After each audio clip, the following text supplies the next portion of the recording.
Okay, so I'm going to do a review of a knife sharpener that I recently bought. It's the Sharpens Spark, part of the Sharpens Best family of knife sharpeners. I bought this, I needed to buy a knife sharpener, and I looked at a lot of different options. Electric knife sharpeners, honing stones, pull-through sharpeners. I settled on this one after doing a lot of research and looking at the videos that you'll find on YouTube from Brad Buckner, the owner, and I was pretty impressed with what he was able to achieve. So I took the plunge. I bought the Brother set, which is 2 Sharpens Spark sharpeners, which also comes with poker chips. I sent one of the Sharpens Sparks to my brother and a poker chip to my brother, and he and I have been communicating back and forth on our experience with the sharpener. And I'll give you some of the pros and cons, at least in my mind. So I like the fact that it's portable, it's small, it's lightweight, it's multifunctional.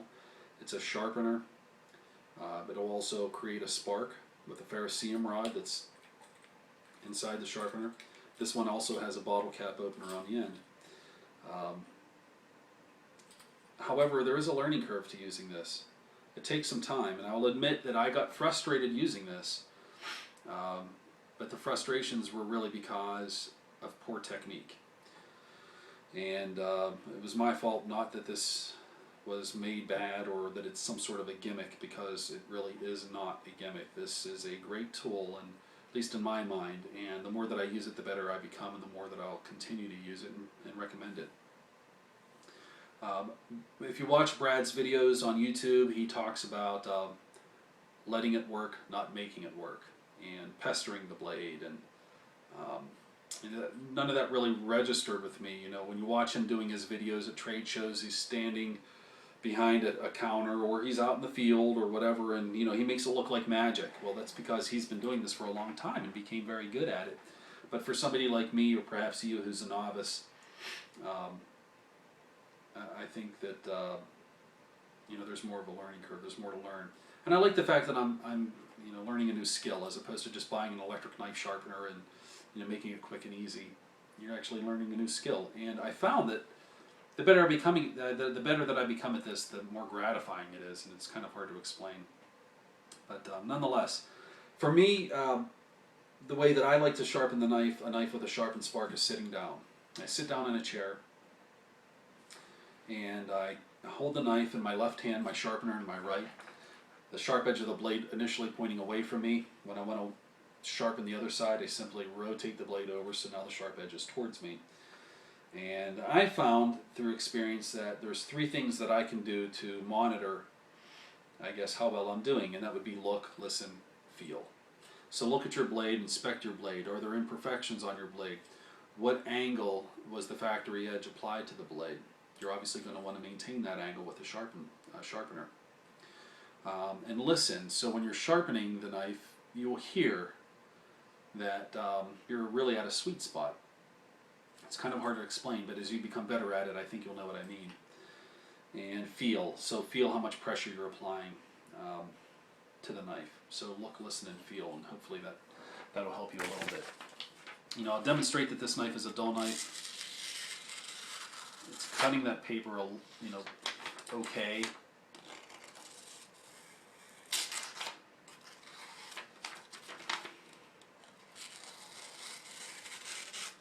Okay, it's I will actually purposefully dull this blade with this sharpener perpendicular to the blade here,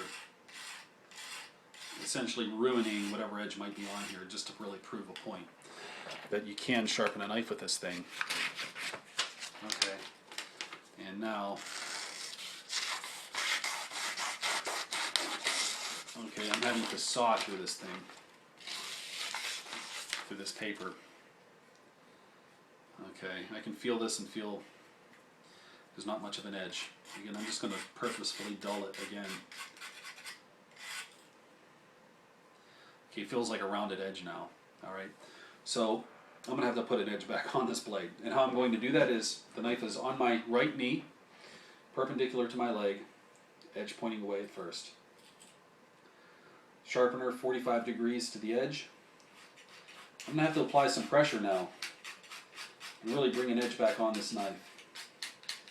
And as I'm approaching the tip, I can pull the knife across my leg with my left hand and get closer to the tip.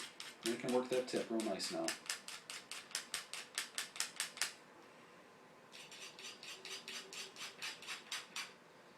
Again, applying a fair amount of pressure here, which you wouldn't have to do if you're just trying to maintain your edge. I'm applying a lot of pressure because I have to, because I ruined my edge purposefully on a junky 50-cent thrift store knife.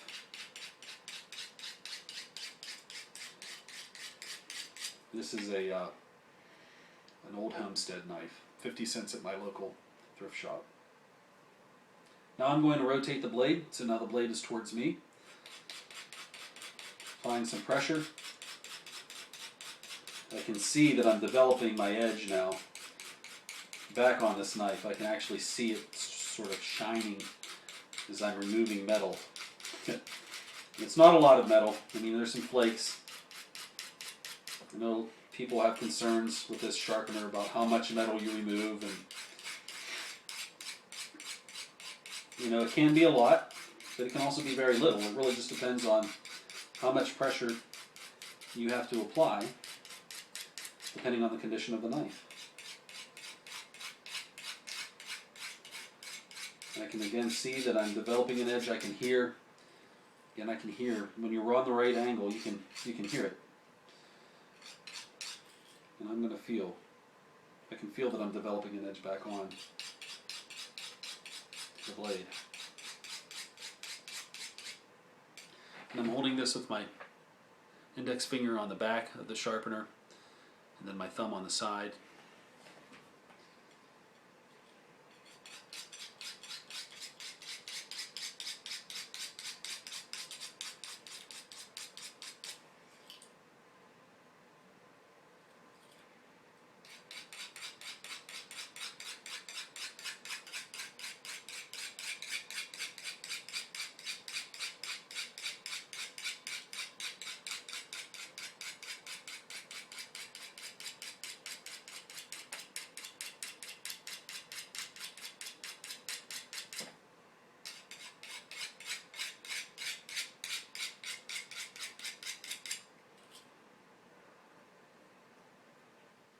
Getting sharper.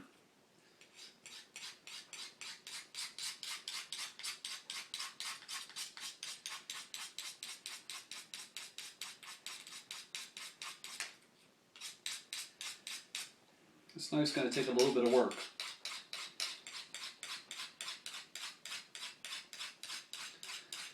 And I really dulled it by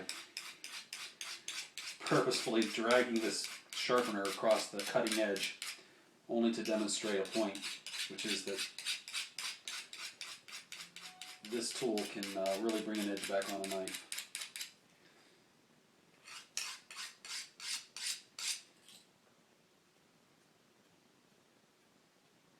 Yeah, that's feeling like it's getting sharp.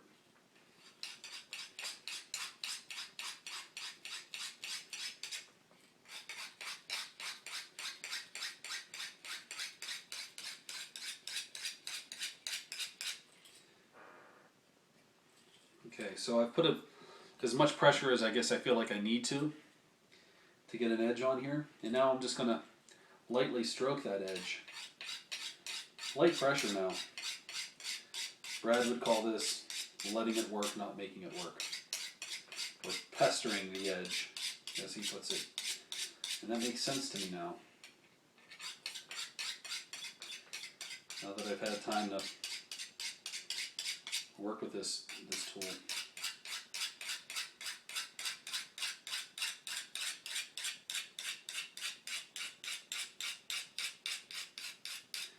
This is what I like about placing the knife on my lap.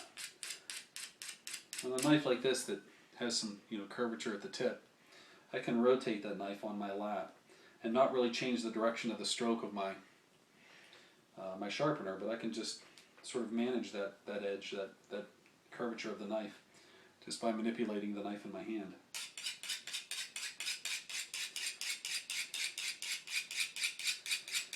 Brad could stand up and do this because he's advanced. Eventually I probably could too. Like I said, he makes it look so easy, and it's because he's so good at it.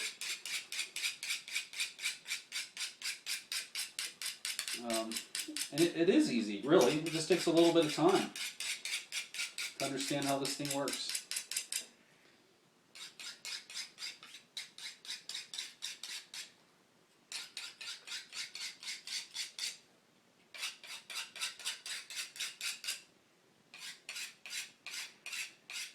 Really light strokes here.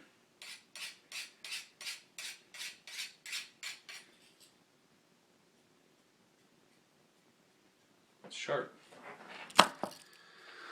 Let's see.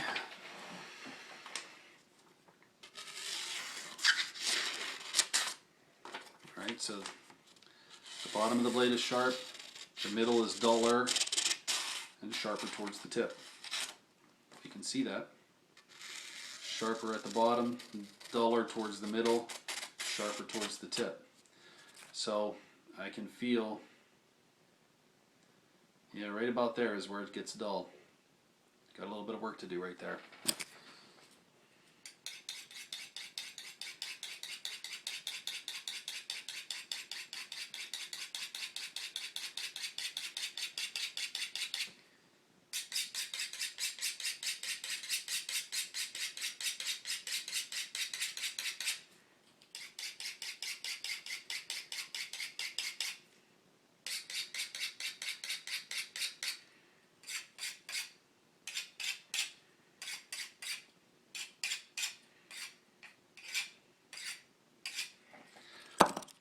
Does that make a difference? Let's see.